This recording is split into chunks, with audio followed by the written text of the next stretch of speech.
My name is Sharon Kilgore, born and raised in Detroit, Michigan. Yes.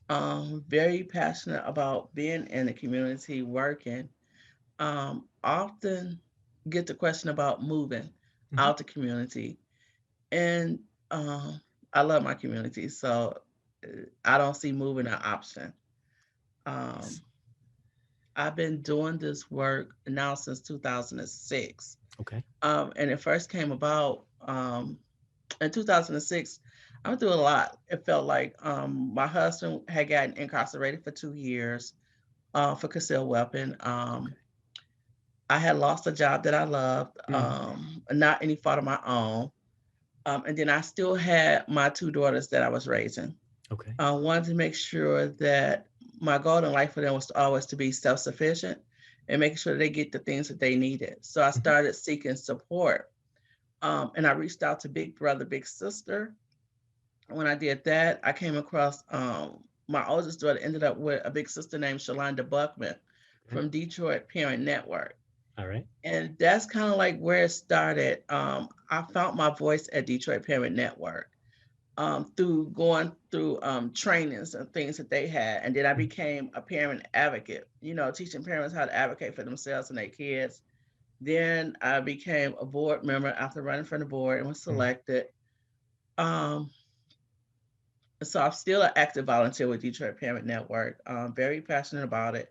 Just want people to get what I received. It has helped my family tremendously. So from then on, I just started being real active with volunteering in the community, connecting with people. Um, Actually ended up taking a fast forward in 2015, I lost Okay. my mom. Ooh, So that was real hurtful for me. I bet. It's still kind of hurtful. I didn't know how amazing she was until when I was at her funeral. And these people were saying all this great stuff about her, like how much she had done. And, like that's just my mom. Like she's always at home, like, but behind the scenes, she was working.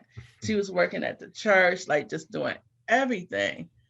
And then it was like, you know what? I was like, dang, I want people to say amazing things about me. Like I want to be great. Mhm.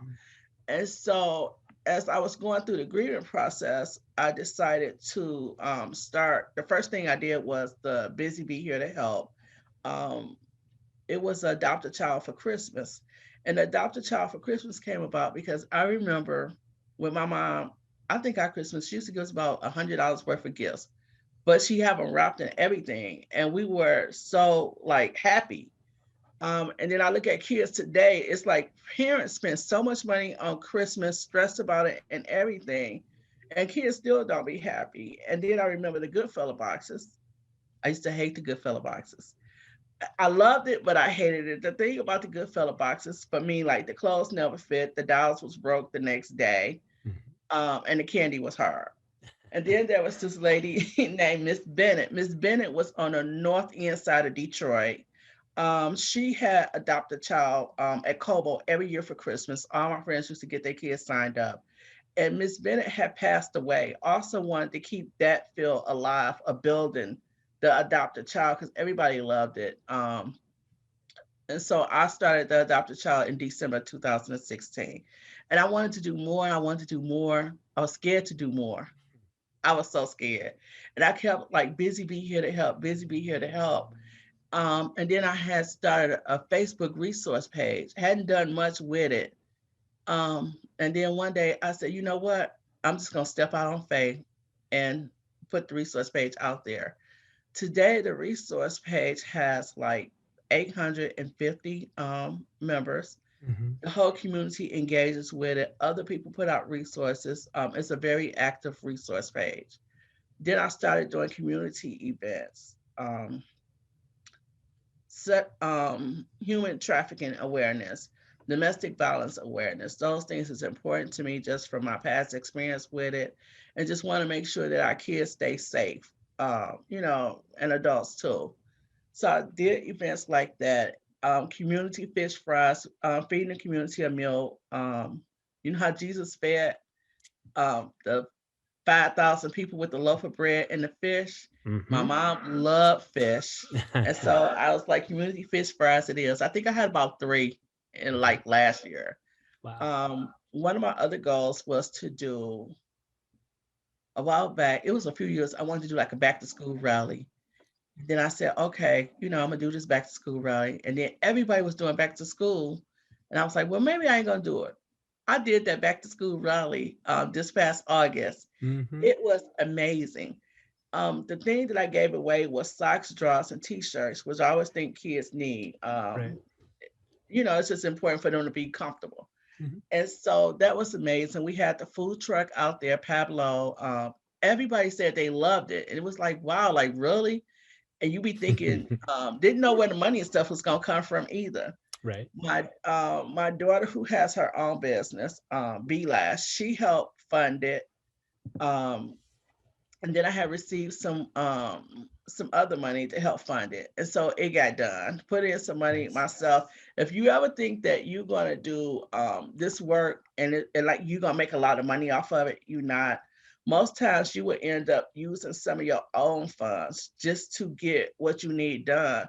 But the reward is when people is happy Mm-hmm. and people getting what they need and people enjoying themselves. That was a fun day at the park. We had like the DJ out, we had the food truck, we had the bouncy. We was also doing pledge to vote, and that was engaging people about voting and things like that. We had Hope Star here talking about early literacy. So those things is important to me. And just making sure that people get the information over the pandemic. I also did like the cleaning supplies, dropped them off to senior citizens to make sure they didn't have to leave the house. Mm-hmm. And I believe in getting people things that I like. So if it's Clorox bleach, gain this laundry detergent, Dawn just like quality stuff that's gonna really help them clean and feel good. I see a lot of people like, oh, we're gonna give out cleaning supplies. And then you get like all dollar store cleaning supplies. Well, you wouldn't really use those cleaning supplies. You know what I mean? I Yeah. want to get people things that I would want and treat them how I would want to be treated. Mm-hmm. And so I try to go the extra mile with that. It's ended up had been doing that on my own for a minute. Then I ended up getting some funds from like United Way. They helped out tremendously with it to keep it going. Also did the drop off food at the on the porches for the seniors, Mm-hmm. and that came about. Somebody had gotten some money. They wanted to stay in the background, and they wanted to get the food out to the people. And so once I started it, I just kept it going, doing door drop offs, and then I started doing food distributions at my mom's church, Mm. Jordan Nice. Missionary Baptist Church, to help support the church too and that neighborhood. When I started Busy Bee, my target was like 3 zip codes. 48206 was like Dexter and Dre Road. That's where we lived for about 30 years. And then it was 48215. That's where my mom went to church at for about 30 years. 48213 was my own zip code where I done lived there for over 20 years. Mm-hmm. 48224 was where my daughter went to Demi High School. People say neighborhood schools don't work. That neighborhood school worked for my daughter. Yeah. Um, Yeah. she ended up doing some amazing stuff. They let her be who she wanted to be. We tried the suburban schools, and then it didn't work for her.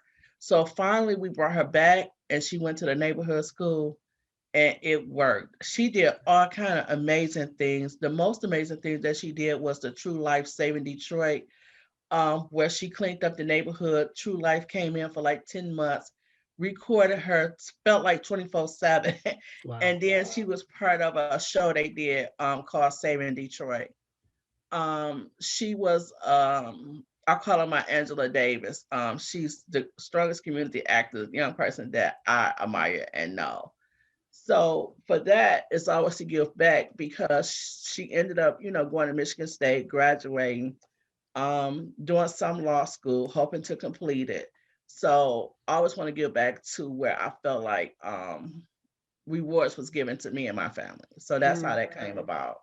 Love it. And I am still just managing Busy Bee. I still work a daytime job, nonprofit that I love also. And that's Brilliant Detroit. Well, we service families as well, 0 to 8. So just serving the community is what I love to do. And I love it so much until it really does not feel like work. I can Mm-hmm. do it like 24/7. Mm-hmm. Uh, I do. I 24/7. I take phone calls like all the time. And it's amazing how when you do the work and you do it right, people start telling other people and other people start telling other people, and then everybody calling your phone for resources. And I Mhm. just try to always treat people the way I want to be treated. So whatever resources I have, I share it with them. I had this model of like, I work, we work, and then you work. So basically, it's like I might do it first, then we do it together, and then you do it on your own, and then Mhm. you go out and help somebody else. Yes.